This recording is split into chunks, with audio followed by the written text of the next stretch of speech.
Nah, saudara, hari ini kita akan sama-sama membahas tentang satu tema. Sebenarnya tema hari ini adalah kita sama-sama mengenal atau mengalami kerinduan Allah. Nah, ketika saya menggumulkan firman Tuhan di pagi hari ini, saya akhirnya memutuskan saudara untuk sedikit mengemas di dalam satu tema karena berhubungan dengan Kejadian pasal 3 yang akan kita bahas. Karena itu saya berikan judul The Choice of Life and Death. The Choice of Life and Death. Firman Tuhan hari ini saudara-saudara kita dasarkan dari Kejadian pasal 3 ayat 1 sampai ayat yang ke-6. Demikianlah firman Tuhan. Adapun ular ialah yang paling cerdik dari segala binatang di darat yang dijadikan oleh Tuhan Allah. Ular itu berkata kepada perempuan itu, "Tentulah Allah berfirman, semua pohon dalam taman ini jangan kamu makan buahnya, bukan?" Lalu sahut perempuan itu kepada ular itu, "Buah pohon-pohonan di dalam taman ini boleh kami makan. Tetapi tentang buah atau tentang pohon yang ada di tengah-tengah taman, Allah berfirman, jangan kamu makan atau raba buah itu, nanti kamu mati." Tetapi ular itu kemudian berkata kepada perempuan, "Sekali-kali kamu tidak akan mati. Tetapi Allah mengetahui bahwa pada waktu kamu memakannya, matamu akan terbuka dan kamu akan menjadi seperti Allah, tahu tentang yang baik dan yang jahat." Lalu perempuan itu melihat bahwa buah pohon itu baik untuk dimakan dan sedap kelihatannya. Dan lagi pula pohon itu menarik hati karena memberi pengertian. Lalu ia mengambil dari buahnya dan dimakannya dan diberikan juga kepada suaminya yang bersama-sama dengan dia, dan suaminya pun memakannya. Demikian juga pembacaan firman Tuhan, saudara, pagi hari ini. Nah, saudara, banyak mungkin seperti saya katakan tadi tidak banyak mungkin saudara betul-betul kenal saya. Tetapi banyak orang di luar saya mengenal saya sebagai seorang konten kreator. Banyak orang mengenal saya sebagai seorang YouTuber, ya. Kenapa? Karena saya dipercayakan Tuhan. Saudara, berapa waktu yang lalu saya tidak pernah mau ngaku bahwa saya ini YouTuber. Kenapa? Karena rasanya agak jijik gitu, saudara-saudara. Siapa YouTuber? Jijik gitu ya. Saya merasa kayak itu bukan saya banget. Tapi akhirnya dalam pergumulan berjalannya waktu, saya akhirnya berpikir, Tuhan, kayaknya saya mesti mau nggak mau harus mengakui diri saya sebagai seorang influencer. Meskipun saya tidak mau pengen ngomong sama saudara, saya lo influencer. Enggak, saudara, sama sekali enggak. Saya agak risih dengan kayak begitu-begitu. Tapi saudara-saudara, saya menjadi influencer dan dipercayakan Tuhan pelayanan ini karena salah satunya adalah saya berani membahas tentang tema-tema yang tidak bisa dengan leluasa dibahas di gereja. Tema-tema yang tidak biasa dibahas di gereja, tema-tema yang sangat, istilahnya orang bilang nyerempet tepi jurang, saudara-saudara. Kalau saudara baca, saudara akan tahu, kelihatan nggak? Saudara akan lihat itu tema-temanya tuh terkikis-terkikis, saudara-saudara ya. Kenapa? Karena saya melakukan pembelaan iman Kristen terhadap propaganda agama atau propaganda politisasi agama yang digunakan oleh pihak tertentu dan kemudian menyerang kekristenan. Dan disitulah saya melakukan pembelaan. Kalau saudara ikuti istilahnya adalah apologetika, saudara. Nah, cuman banyak orang kemudian bertanya sama saya. Seringkali kalau orang ketemu, saya nggak kenal terus ketemu, Andre Tunggal ya? Oh, saya juga bingung ya. Oh iya, oke, ternyata subscriber. Dan kemudian mereka tanya, kok atau Pak Andre, kenapa sih membuat video-video kayak begitu? Kenapa sih Pak Andre membuat konten seperti itu? Saudara, untuk pertama kalinya saya menceritakan kepada Anda harusnya merasa sedikit bersyukur teman-teman saudara ya. Karena kali ini saya akan cerita, what's the story behind? Apa yang menjadi kisah di balik konten-konten saya tersebut. Kalau orang bilang kepo, saudara-saudara ya, ada kepanjangannya kepo, saya baru tahu. Kepo adalah knowing every particular object. Jadi saya akan ceritakan kepada saudara-saudara tentang apa yang menjadi cerita di balik konten-konten saya. Kenapa demikian dan kenapa saya membuat konten-konten seperti itu? Saudara, sejujurnya saya adalah orang yang besar dengan berbagai macam pertanyaan. Saya waktu SD, saya ingat banget, entah momennya seperti apa, tapi saya ingat waktu itu muncul sebuah pertanyaan dalam pikiran saya. Waktu itu saya merasa bahwa dunia ini kayaknya penuh dengan struggle. Saya dibesarkan di tengah keluarga yang tidak cukup kaya atau tidak cukup berada. Terus kemudian saya berpikir, kenapa ya dunia begitu menderita ya? Kenapa ya banyak orang susah ya? Lalu kemudian saya teringat cerita dari guru sekolah minggu saya yang pernah cerita bahwa manusia jatuh dalam dosa. Dan karena manusia jatuh dalam dosa, manusia keluar dari Taman Eden. Saudara tentu ingat cerita itu, bukan? Dan kalau manusia keluar dari Taman Eden, maka disitulah mulai penderitaan kita semua. Kenapa? Karena kita menderita. Kalau kita dalam taman, kita akan bahagia. Maka muncullah pertanyaan pertama dalam pikiran saya sewaktu saya SD. Kenapa ya Hawa itu bodoh sekali? Hawa itu kenapa bodoh sekali? Karena kalau Hawa tidak jatuh dalam dosa, maka kita semua pasti bahagia. Amin? Saya nggak tahu saudara berpikir hal yang sama nggak? Saya bahkan waktu itu berandai-andai, saudara-saudara, kalau saya pulang ke sorga, saya ketemu Hawa, saya mau tanya. Saya nggak tahu panggilnya apa ya, ama gitu ya, atau panggilnya grandma ya. Ngapain sih makan gitu loh? Kita semua menderita tahu anak cucu kamu. Dalam pikiran saya sebagai seorang anak SD yang terbatas. Saudara, waktu pun bertambah-tambah, tapi untungnya waktu itu saya nggak murtad dari Kristen. Tapi kemudian saya menjadi seorang anak kelas 2 SMP. Waktu itu saudara-saudara di SMP, guru agama saya bertanya. Dia setelah selesai mengajarkan kemudian dia bertanya, apakah ada dari kalian mau bertanya? Terus saya mengacungkan tangan. Dan waktu itu saya memberikan sebuah pertanyaan kepada guru agama saya. Kenapa Tuhan menciptakan manusia yang akan jatuh dalam dosa? Saudara, mungkin saudara berpikir ini anak SMP kurang kerjaan. Ya, kalau misalnya saudara guru sekolah minggu ketemu dengan anak seperti ini, saudara langsung merasa ini duri dalam daging nih ya. Cari gara-gara terus ya. Tapi sebenarnya sejujurnya pertanyaan itu adalah pertanyaan yang mengusik saya. Karena saya bertanya kepada guru saya, kalau Tuhan itu adalah Tuhan yang baik, dan Tuhan itu tahu di masa depan bahwa manusia akan jatuh dalam dosa, jatuh dalam dosa itu tidak baik. Tapi kenapa Tuhan menciptakan manusia yang bisa tidak baik? Maka saya bertanya, apakah Tuhan baik? Dan apakah Tuhan begitu tidak berdayanya? Kenapa Tuhan menciptakan kita yang seperti itu? So, pertanyaan saya ini, saya harap tidak menjadi sesuatu yang mengguncangkan saudara. Tapi saya rasa pertanyaan ini adalah pertanyaan yang jadi permasalahan di dalam benak anak muda kita hari ini. Kalau Tuhan itu adalah Tuhan yang baik, dan Tuhan itu adalah Tuhan yang Maha Kuasa, Almighty, maka Tuhan seharusnya ingin supaya manusia bahagia, betul? Tuhan seharusnya ingin supaya kita bahagia, dan karena Dia Maha Kuasa, maka Dia sanggup melakukannya apa yang Dia inginkan tersebut. Amin. Therefore, maka Tuhan seharusnya sanggup untuk membuat dunia ini menjadi indah, damai, dan sejahtera. Betul nggak? Tapi what's the fact? Apa yang terjadi?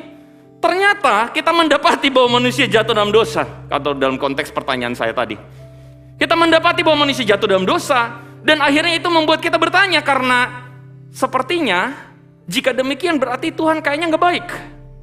Karena Dia menciptakan manusia yang bisa jatuh dalam dosa.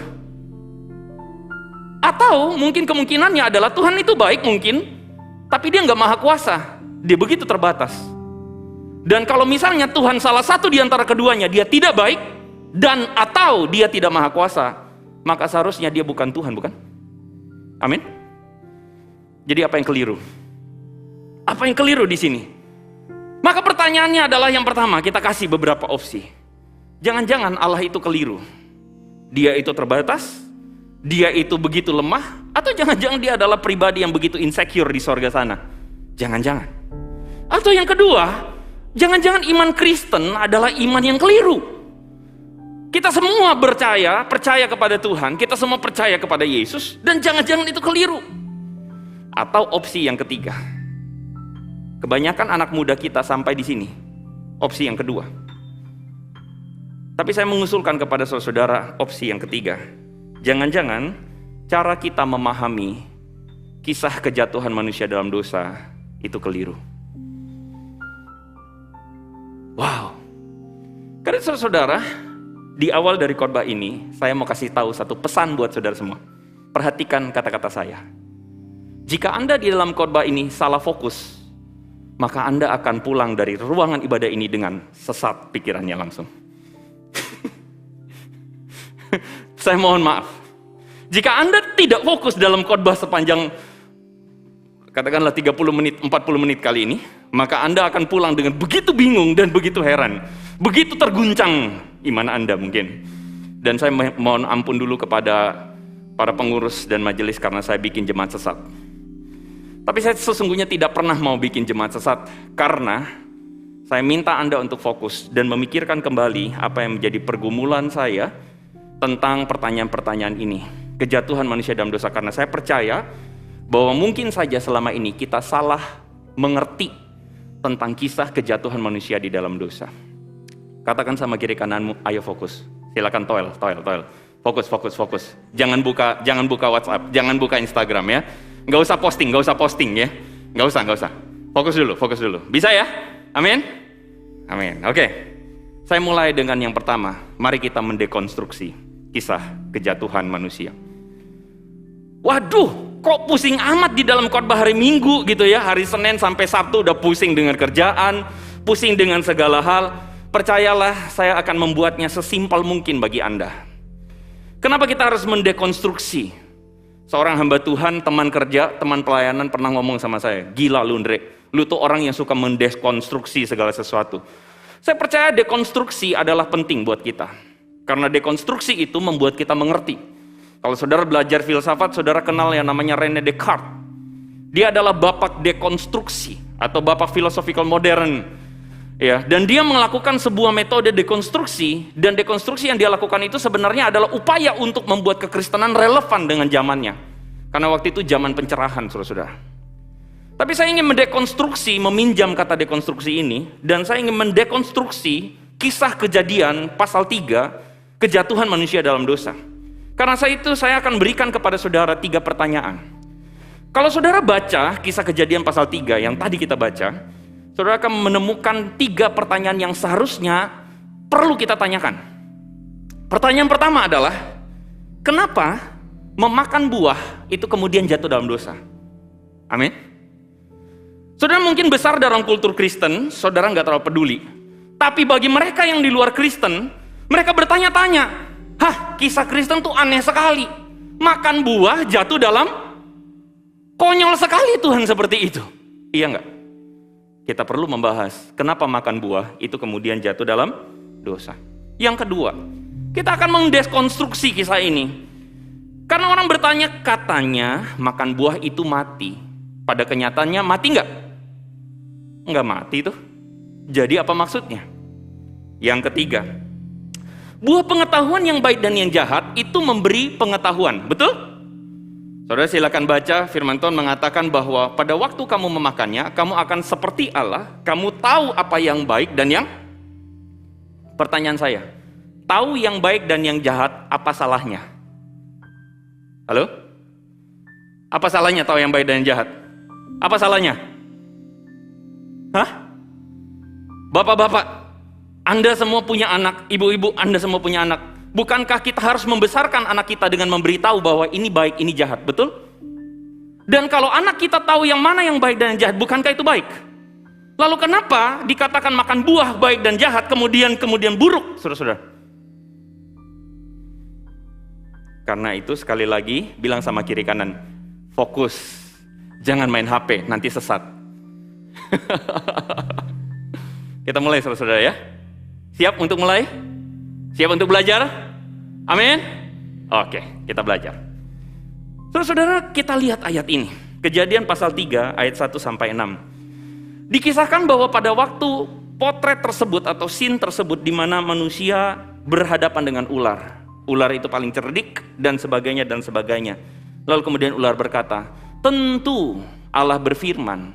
Apa yang Allah katakan? Semua pohon dalam taman ini jangan kamu makan buahnya, bukan? Teman-teman, saudara-saudara tahu bahwa ular kemudian memberikan sebuah pancingan. Semua pohon ini bisa makan. Semua pohon ini jangan makan, maksudnya.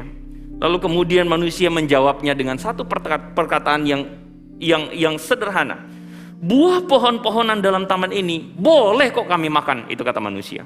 Boleh kok kami makan. Tapi tentang buah pohon yang ada di tengah-tengah taman, Tuhan berfirman, jangan kamu makan atau raba, nanti kamu mati. Saudara, kita familiar sekali lagi dengan kisah ini, di mana iblis memberikan kepada manusia sebuah pancingan. Tapi kemudian manusia memberikan jawaban yang exactly sama seperti yang Tuhan katakan. Jangan makan, nanti mati. Saudara-saudara, waktu kita lihat ayat ini, kita kemudian bertanya, mati apanya? Karena kita tahu akhir dari kisah Kejadian pasal 3 ini adalah manusia tidak mati. Betul? Akhir dari kisah Kejadian ini adalah manusia kemudian diusir dari Taman Eden.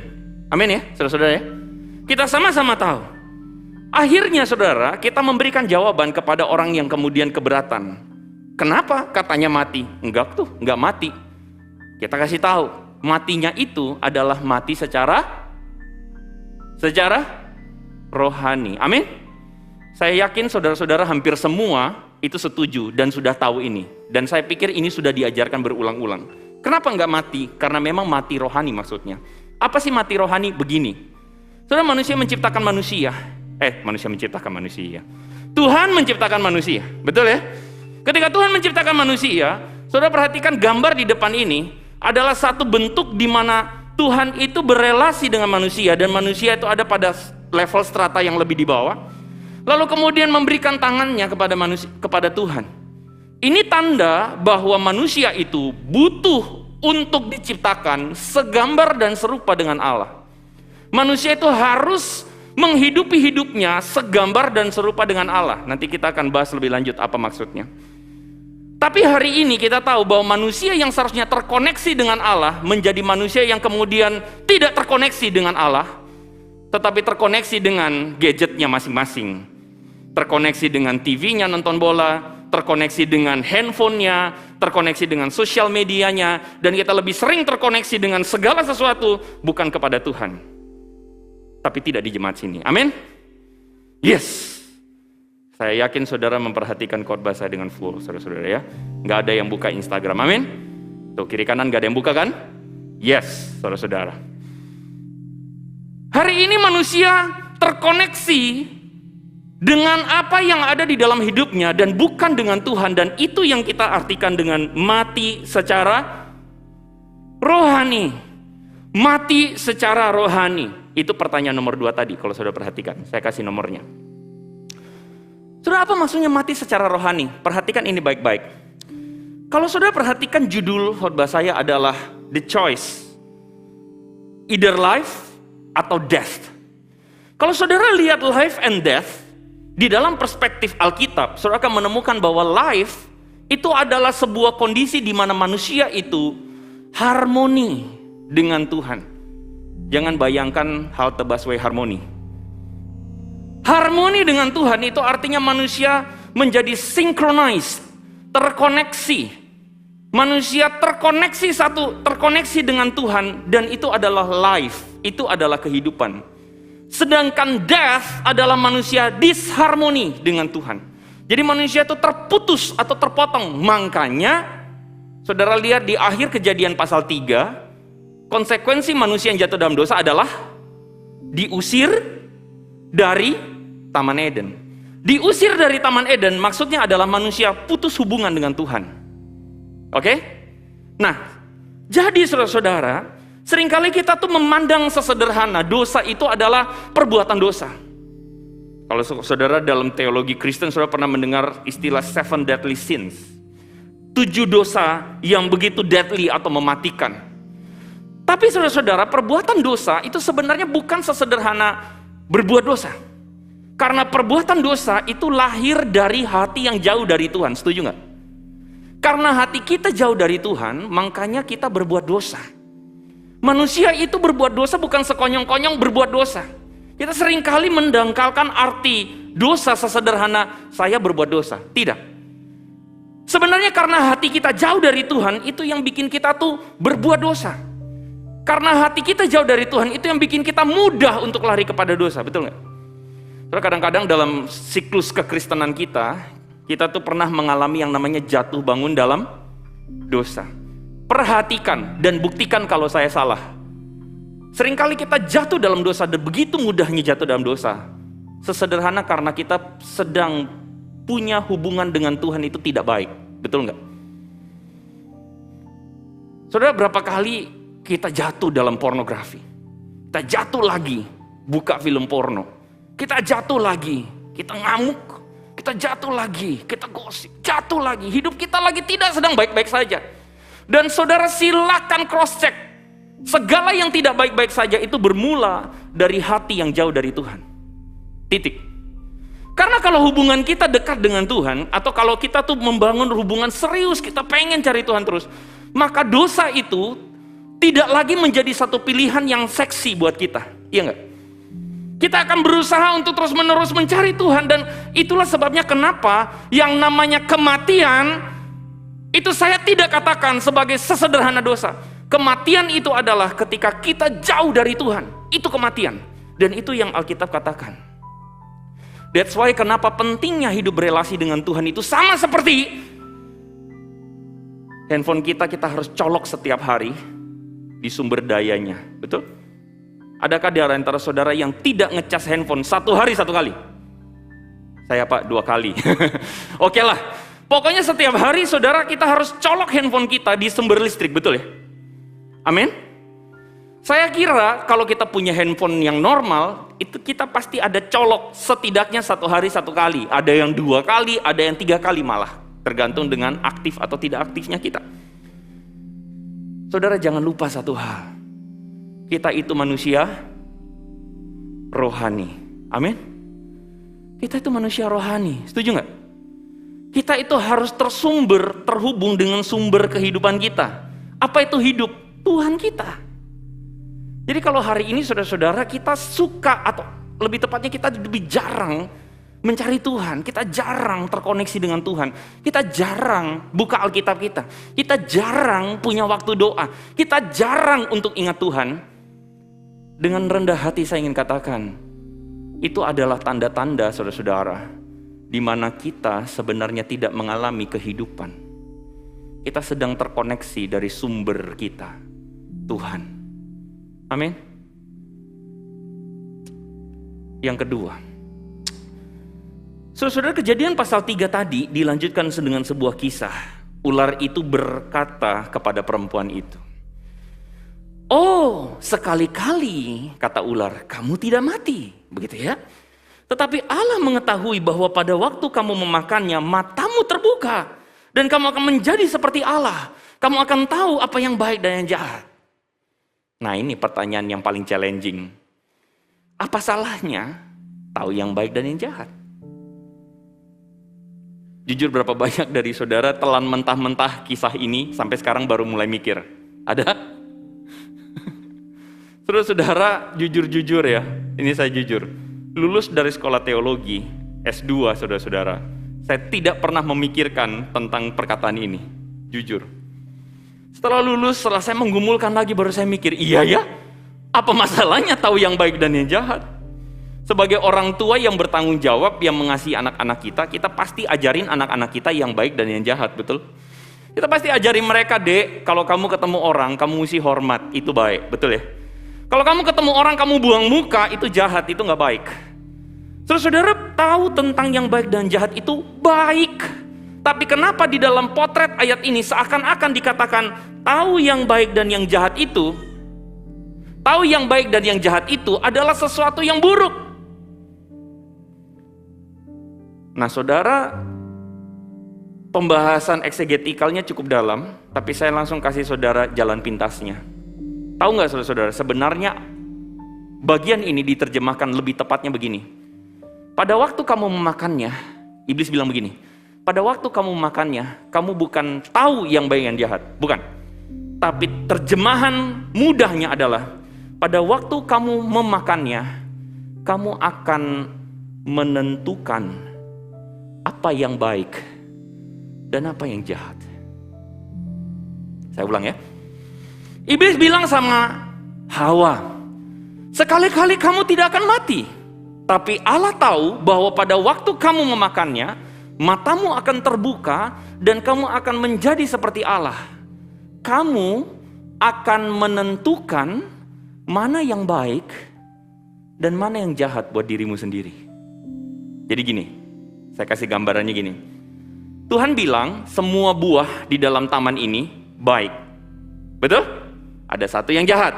Berarti Tuhan menentukan A, B. Gini saya kasih contoh. Misalnya ini buahnya saudara-saudara ya. Ini semua baik, kata Tuhan. Semuanya baik. Tapi ada satu yang jahat. Apa yang jahat? Nah ini saya pinjam dikit saudara-saudara. Nah, semoga nggak jatuh ya. Semuanya baik, semuanya baik. Tapi Tuhan bilang ada satu yang jahat. Manusia berjumpa dengan ular. Lalu kemudian manusia lihat, wow, bagus juga. Ular bilang, sesungguhnya kamu waktu makan, kamu nggak mati. Tapi kamu akan menjadi seperti Allah. Kamu akan menentukan mana yang baik buatmu dan mana yang nggak baik buat kamu. Oh gitu. Jadi kemudian manusia mengambilnya, lalu dia seakan-akan bilang begini waktu dia mau makan. Tuhan bilang semuanya baik, yang ini jahat. Lalu kemudian manusia bilang, enggak deh, menurut saya ini baik, dan yang lain jahat. Saudara paham maksudnya? Jadi sebenarnya apa itu artinya? Artinya adalah pada waktu itu, manusia sebenarnya sedang berupaya untuk menempatkan diri sebagai Tuhan. Karena saya mau menentukan mana yang baik buat saya dan mana yang jahat buat saya. Tuhan bilang yang ini baik, yang ini jahat. Manusia seakan-akan bilang enggak tuh. Waktu saya ambil buah ini gitar ya saudara, bukan buah. Waktu saya ambil buah ini, maka saya akan bilang, enggak Tuhan, saya enggak setuju dengan Tuhan. Saya enggak setuju dengan Engkau. Ini baik buat saya. Engkau bilang jahat, sorry, ini baik buat saya. Saudara mengerti maksudnya? Sehingga narasi ini sedang mengatakan kepada kita bahwa kenapa menentukan tahu yang baik dan yang jahat itu buruk? Karena ini berhubungan dengan saya ingin menjadi seperti Tuhan. Karena saya ingin menentukan mana yang baik dan mana yang buruk buat saya. Jadi manusia itu tidak ingin, sekali lagi, tidak ingin ada di bawah otoritasnya Tuhan. Dan manusia akan menggantikan peran Tuhan di dalam hidupnya manusia itu sendiri. Saya bisa paham maksudnya. Jadi itu bukan soal masalah makan buah. Tapi buah ini adalah sebuah lambang bahwa manusia menentukan hidupnya sendiri. Manusia menentukan hidupnya sendiri, saudara-saudara.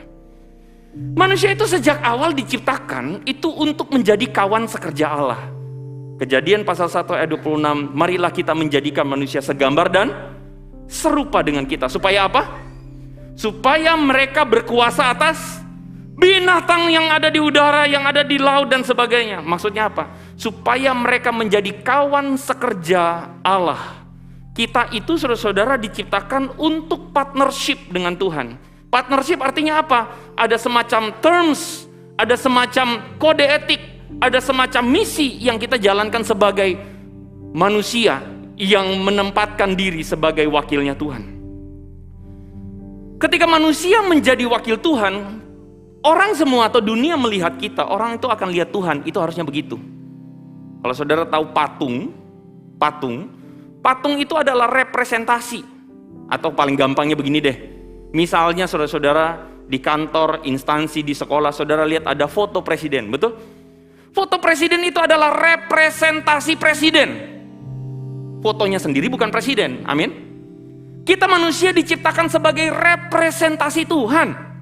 Jadi dimanapun saudara berada, di dalam dunia pekerjaan, Tuhan tuh ingin jadi rekan sekerja Allah, rekan sekerjanya kita. Kita itu harus jadi rekan sekerja Allah untuk menyatakan kerajaan Tuhan di pekerjaan kita. Di rumahmu, engkau adalah rekan sekerja Allah untuk menyatakan kasih Tuhan buat anggota keluargamu, amin. Seringkali saudara-saudara, kenapa masalah itu dimulai di rumah? Kita menyakiti hati anak-anak kita karena kita berpikir dan merasa bahwa anak-anak ini milik kita. Papa dan mama adalah orang tuamu. Papa dan mama gak pernah salah. Kita menempatkan diri menjadi penguasa tunggal untuk anak-anak kita. Padahal firman Tuhan mengatakan, hai bapak-bapak, jangan bangkitkan amarah dalam hati anak-anakmu. Kenapa? Karena seharusnya menjadi kepala dalam rumah tangga itu betul laki-laki, tapi yang jadi kepalanya haruslah Tuhan. Tapi kita mengatur anak-anak kita sesuai urusan keinginan kita. Kita lupa keinginannya Tuhan. Kita mau anak-anak kita menjadi seperti apa yang kita mau, bukan seperti Tuhan mau. Dan itu menjadi awal mula dari permasalahan. Anak-anak, kita rebel, kita berontak. Kenapa? Karena kita hanya kepengen bahwa keinginan kita yang paling dituruti. Kita hanya kepengen maunya kita dituruti. Kita kepengen orang tua. Tapi kalau kita pikir bahwa seharusnya saya ada di tempat ini dan orang tua saya adalah wakil Tuhan, maka seharusnya saya mencoba untuk menempatkan diri saya tunduk. Betul bukan begitu? Suami istri berantem. Kenapa? Karena masing-masing ego. Masing-masing punya mau, punya keinginan sendiri. Ayo hari ini kita pergi makan. Makan kemana? Terserah. Satu kata yang paling ampuh. Amin. Dan masalahnya adalah perempuan ketika mengucapkan kata terserah, di situ ada sebuah kekhawatiran besar dalam diri seorang laki-laki. Betul? Pergi makan di sini, ngambek, lihat mukanya. Ngambek. Ya udah makan ini, lihat mukanya lagi. Ngambek gitu kan? Hai perempuan, keinginan siapa yang harus dituruti? Keinginan siapa? Tuhan. Berarti Tuhan mau saya makan apa? Doa dulu dah kalau gitu ya. Laki-laki, ego kita gede banget laki-laki. Betul nggak? Ego kita luar biasa gede. Kita tuh pengen supaya kita yang dilayan, kita pengen kita diikutin, kita diturutin dan sebagainya. Laki-laki, jadilah laki-laki yang takut akan Allah. Rekan sekerja Allah. Partner Allah. Keinginan Allah yang harus kita tunjukkan. Tapi masalahnya kita nggak akan pernah ngerti kehendak Allah kalau kita nggak terbiasa melatih diri kita mencari kehendak Allah. Ujung-ujungnya apa? Ujung-ujungnya adalah diskoneksi lagi, disharmoni dengan Tuhan. Sudah tahu perumpamaan anak yang hilang nggak? Lukas pasal 15, ketika anak bungsu itu datang kepada bapaknya. Anak bungsu itu bilang apa? Bapak, aku mau pergi, kasih aku harta warisannya. Lalu kemudian dia ambil harta warisan, dia pergi, dia foya-foya dan sebagainya. Kita tahu kisah ini. Tapi kemudian kisah ini menariknya adalah ditutup dengan sebuah peristiwa di mana anak bungsu itu sadar betul bahwa dia ketika mencari keinginannya, pengen suka-suka apa yang saya mau, pengen ikut apa yang saya inginkan. Disitulah dia menemukan bottom rock dalam hidupnya. Dia menemukan kehancuran dalam hidupnya. Karena apa? Ketika dia mengejar apa yang dia inginkan, mengejar apa yang dia suka, maka there is eternity. Tidak ada kekekalan di dalam apa yang kita cari. Kita tuh manusia adalah manusia yang terbatas. Saking terbatas dan bodohnya adalah kita tidak benar-benar tahu apa yang kita butuhkan. Betul? Kita tidak benar-benar tahu apa yang menjadi kebahagiaan. Kata orang hari ini mencari kebahagiaan. Mencari kebahagiaan dengan apa? Uang. Oh betul. Uang itu membeli, menurut saya, bukan kebahagiaan. Uang itu membeli hiburan. Amin. Tapi siapakah di antara kita yang menikmati hiburan, tapi kemudian Anda merasa puas dan senang selamanya? Ada? Saya suka main game. Dan saya tahu rasanya kecanduan main game. Saya nggak tahu saudara pernah mengalaminya atau tidak, tapi saya pernah main game 30 jam non-stop. Tidak tidur. Saya tahu rasanya kecanduan main game. Dan saya adalah orang yang mudah kecanduan main game. Pengalaman main game sampai 30 jam non-stop itu kemudian menyadarkan saya satu hal. Kalau saya mengikuti ini, maka saya pasti akan binasa. Habis saya. Enak gak? Enak banget. Merasa puas gak? Puas banget. Happy gak? Happy banget. Tapi masalahnya gak semua yang happy bikin kita baik. Betul? Cukyok enak? Bipang enak? Enak banget. Siap-siap obat kolesterol ya. Amin. Yes. Tidak semua yang baik, tidak semua yang menyenangkan itu baik. Tidak semua yang menyenangkan itu baik. Dan kisah anak yang hilang memberikan kepada kita contoh. Seseorang yang foya-foya mengikuti keinginannya, apa yang dia suka. Pada akhirnya dia kena bottom rock. Boom! Dia sadar, hidupku sia-sia. Apa yang terjadi dengan dia? Menariknya.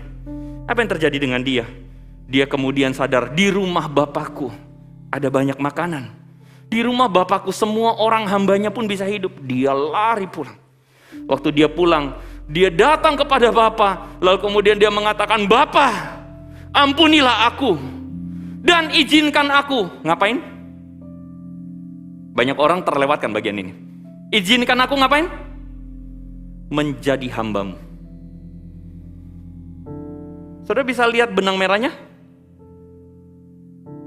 Kalau menjadi hamba berarti keinginannya siapa yang dituruti? Halo? Keinginan tuannya, bukan keinginan saya. Saudara tahu nggak kenapa dunia kita hancur? Karena kita menjadikan keinginan diri kita sebagai pandu kita. Ada satu lagu saudara-saudara, Tuhan, ku bila hati kawanku. Saksikan single terbaru. Enggak. Terluka oleh tingkah ujarku dan kehendakku jadi panduku, ampunilah.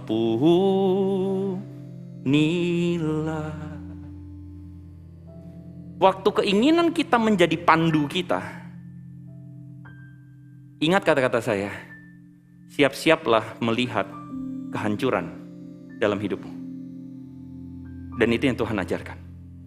Kenapa manusia gagal? Kenapa manusia hancur? Kenapa hidup kita rusak? Karena kita tidak menjadikan keinginan Tuhan sebagai pandu kita. Hari ini saudara, banyak orang Kristen suka menyebut dirinya sudah diselamatkan. Wah, udah diselamatkan. Wah, sudah ditebus, sudah diselamatkan. Tapi keselamatan tidak akan berarti ketika apa, saudara-saudara? Ketika pikiran kita masih dikuasai dosa. Saudara, seringkali saya ingin mengkritik saudara-saudara. Injil-injil yang seringkali dikatakan secara murah. Percaya Yesus dapat keselamatan, percaya Yesus terima keselamatan, percaya Yesus selamat. Saudara, apa arti percaya Yesus? Iblis lebih percaya Yesus daripada kita. Iya gak sih? Iblis lebih percaya Yesus, bahkan iblis sudah ketemu sama Yesus, kitanya belum. Betul gak? Jujur, siapa yang dalam hati ketika berpikir nanti kalau ke sorga saya pengen lihat Yesus? Ayo, siapa? Saya berkali-kali pengen. Saya mau tahu Yesus itu kayak gimana. Saya mau tahu mukanya itu kayak bagaimana. Saya pengen tahu. Saudara, iblis lebih tahu. Iblis lebih percaya. Iblis tahu Yesus ada. Iblis tahu Yesus Tuhan. Kalau iman kita hanya sebatas tahu Yesus Tuhan, apa bedanya kita dengan iblis?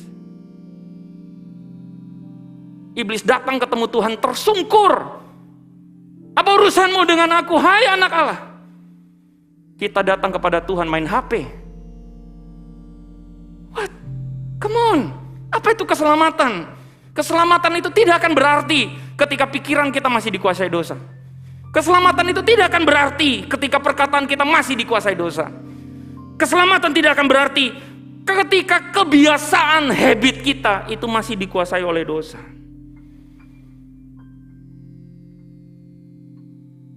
Jadi apa sih sebenarnya yang ingin saya sampaikan? Saudara, ngerti nggak? Pentingnya kita mereverse kembali apa yang terjadi di Kejadian pasal 3 ketika manusia gagal memakan buah. Karena makan buah itu adalah simbol saya tuh ingin ikut kehendak saya sendiri. Kita harus reverse semuanya, kita putar balik semua. Dan di taman, kalau di Kejadian pasal 3, Adam gagal di Taman Eden. Di sebuah taman yang kira-kira mirip, namanya Taman Getsemani. Adam yang kedua adalah Adam yang taat pada kehendak Allah sampai pada kesudahannya. Bukan kehendakku, tapi kehendakku. Fiat voluntas tua, bukan kehendakku, tapi kehendakmu. Saudara bisa lihat gak perbedaan kontras antara kisah di Taman Eden dan di Taman Getsemani ini? Di Taman Eden manusia mengikuti kehendaknya, aku mau kehendakku. Tuhan, no, aku mau kehendakku. Tapi Yesus yang adalah Tuhan sendiri, Allah sendiri yang menjadi manusia, merendahkan diri dan berkata, bukan kehendakku, tapi kehendakmu. Itulah sebabnya saudara, kenapa Yesus mesti datang ke dunia. Supaya dia tunjukkan kepada kita, apa itu ketaatan. Apa itu ketaatan dan penundukan diri pada kehendak Tuhan. Jadi hari ini saudara-saudara, apa yang lebih sering kita makan setiap hari? Apakah sesuatu yang ingin memberi kepuasan, pemuasan pada keinginan kita, kehendak kita? Apa yang kita makan hari-hari ini saudara-saudara? Wah, saya pengen begini, aku ingin begini, aku ingin begitu. Wah, Pak Andre bervariatif ya, dari lagu Kidung Jemaat sampai lagu Doraemon.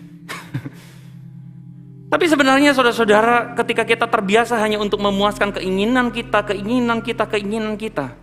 maka sebenarnya kita sedang memberi besar, atau kita sedang memberi makan keinginan kita sendiri.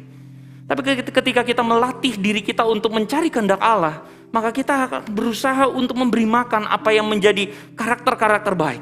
Begini saudara, saya ingat banget ada ilustrasi yang mengatakan bahwa dalam tubuh kita atau diri kita, kita tuh seperti memelihara dua ekor anjing. Satu anjing hitam, satu anjing putih. Anjing hitam katakanlah anjing yang buruk, anjing putih adalah anjing yang baik, katakanlah begitu.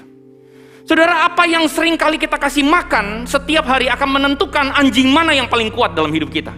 Amin. Kalau kita kasih makan terus anjing yang hitam, maka dia akan semakin lama semakin kuat.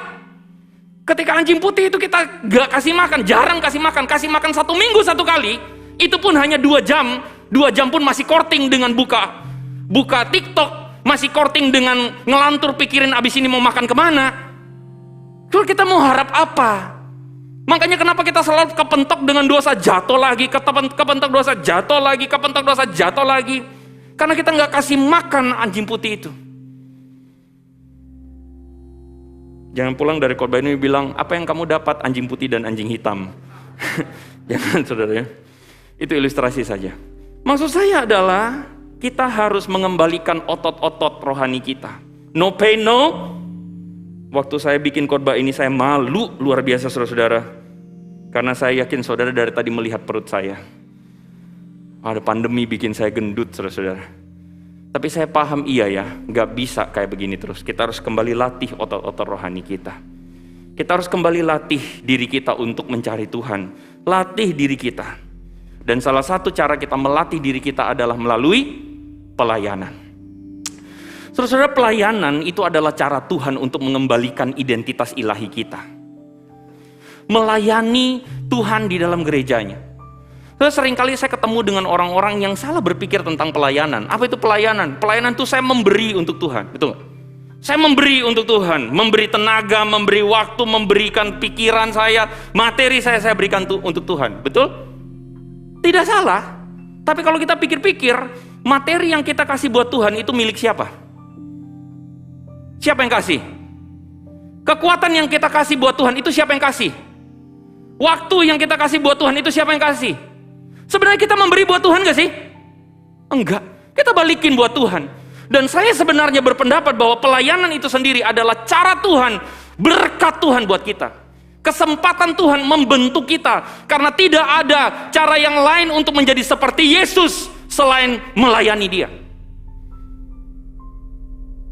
Firman Tuhan mengatakan anak manusia datang bukan untuk dilayani, tetapi untuk, kalau kita menyebut diri kita sebagai orang Kristen pengikut Yesus, maka seharusnya kita sadar bahwa bagaimana caranya supaya saya seperti Yesus.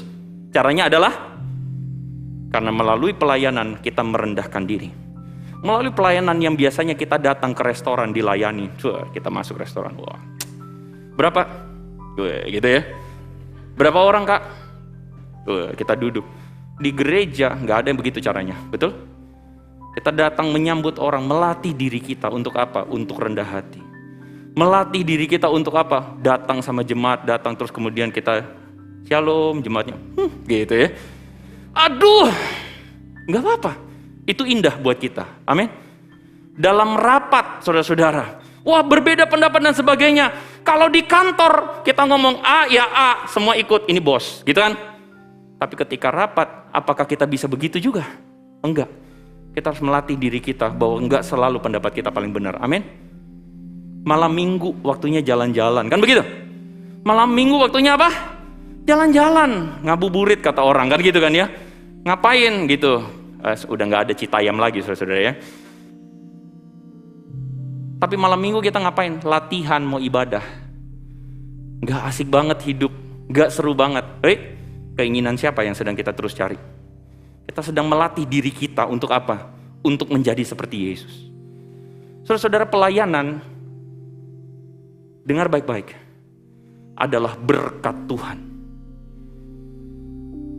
Sayangnya adalah hari ini banyak orang Kristen menjadikan pelayanan, enggak dulu, belum ada waktu. Enggak dulu, saya enggak dulu. Justru di pelayanan itu kita belajar.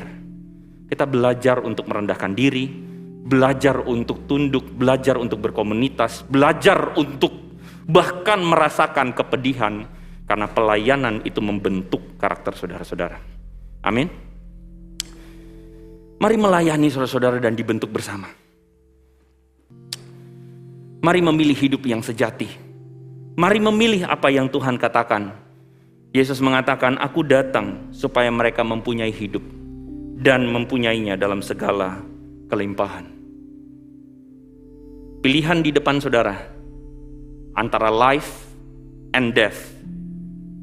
Maukah saudara menghidupi hidup yang penuh dengan kelimpahan, atau saudara mempunyai hidup di dalam kematian? Pilihannya ada dalam tangan saudara hari ini.